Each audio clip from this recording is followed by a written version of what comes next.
бар асоси як қарори шаҳрдори Душанбе садҳо танур, мошинсарою боғча ва иншооти ғайриқонунӣ тахриб мешаванд. ин иншоот дар 25 соли ахир бунёд ёфтанд ва ба қавли мақомдорон ҳусни шаҳрро коста карданд. این زمین همه مردمی که در همین بناهای بسیار روشن و بسیار خانگی زندگانی میکنن. اینا نگاه کنید، باور کنید حتی کودکا جای گذشت، راه گذشت ندارن.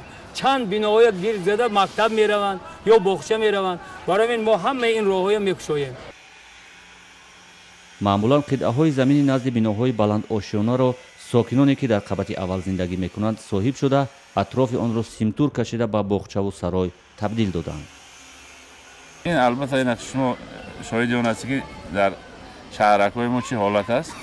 برای ما به خاطر چی میگیم؟ به خاطر اینکه شهر ما باید زیبا باشد. شهر ما باید از نگاه نظر مهمانایی که به شهر ما میان البته باید دیگر نمود شود.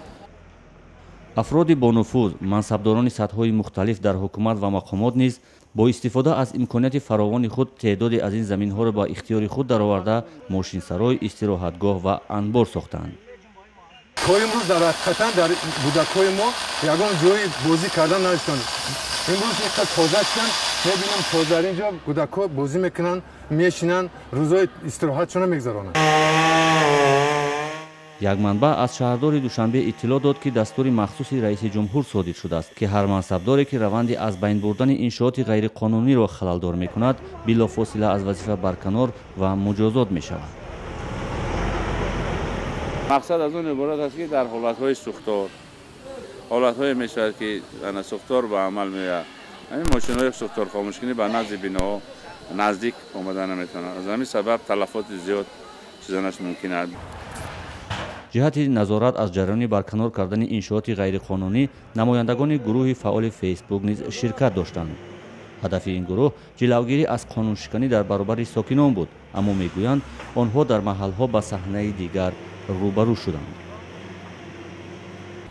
ما در حقیقت شاهد بودیم که تا 25 سال با محیط شهر دوشنبه آدمانی گوناگون وارد شده بودند.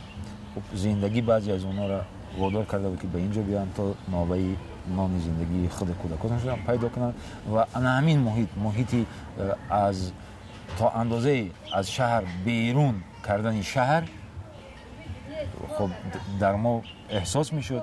در طول 3 روز اخیر تنها در 2 منطقه ناحیه سینا 38 تنور، 32 سایبان و یا نویس، 23 ماشینسرای و چندین گکتر باغچه‌های غیرقانونی نصب شده برکنار شده است. با علت آنکه این انشاءات غیرقانونی بنیاد شده است و مالکان آن جبران پرداخت نمی شود. در صورت دوباره بنیاد کردن چنین انشاءات ساکنان بر طبق قانون جنایی مجازات خواهند شد.